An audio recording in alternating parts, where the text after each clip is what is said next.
Alhamdulillah kita selesai melaksanakan ibadah korban untuk 3 ekor kerbau lagi pada pagi ini, kerbau nombor 6, kerbau nombor 7 dan kerbau nombor 8. Kita buat pagi ini di Podahan Sunsari distrik. Okey, kampung ni lebih kurang ada 43 orang keluarga miskin dan ada lagi 3 keluarga yang kita panggil daripada kampung sebelah. Kampung tu dia duduk dekat kawasan non-muslim. Kita panggil dia datang. Jika orang kaya berkorban itu biasa, tetapi jika yang seberkekurangan berkorban itu luar biasa. Asalnya hari ini korban 6 ekor kerbau kita akan dibuat di Madrasah Ziaul Ulum. Tetapi masyarakat di kampung Paudatan ada 46 keluarga sangat miskin di situ dan kampung Islampur ada 53 keluarga sangat miskin di situ. Telah merayu kepada masyarakat kampung yang juga sangat miskin di sekitar Madrasah Ziaul Ulum supaya pindahkanlah korban 6 ekor kerbau tersebut ke kampung mereka sebab tiada sesiapa pun akan buat korban di sini. Dengan hati yang lapang, mereka di Ziaul Ulum bersetuju serahkan korban mereka kepada saudara mereka yang pada mereka lebih memerlukan. Sedangkan mereka sendiri juga perlukan daging-daging korban tersebut. Alangkah indahnya nilai persaudaraan mereka. Alangkah indahnya juga jika kita dapat buat korban yang lebih banyak selepas ini. Terus bersama menyokong Global Nur.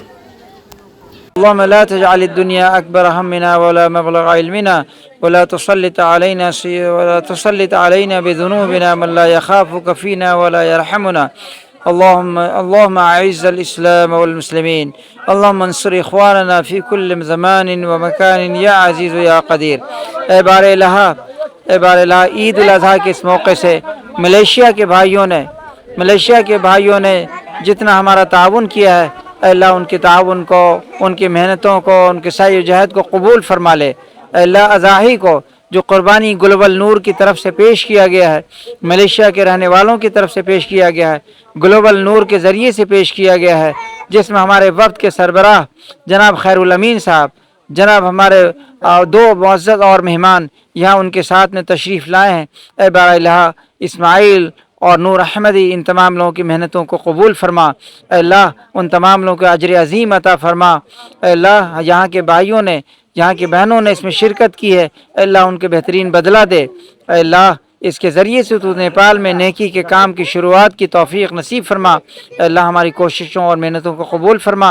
اے اللہ ہم ملیشیا کے لیے، ملیشیا کے استحکام کے لیے، ملیشیا کے بھائیوں کی سلامتی کے لیے اور گلوبل نور کے وسعت کے لیے ہم دعائیں کرتے ہیں۔ اے اللہ تو قبول فرما اور نیپال کے مسلمانوں کی حفاظت فرما۔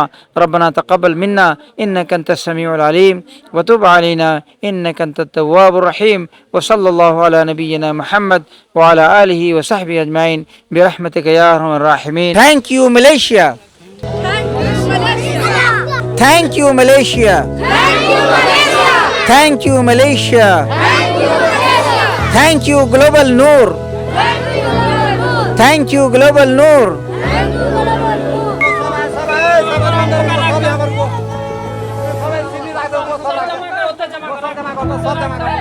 Noor.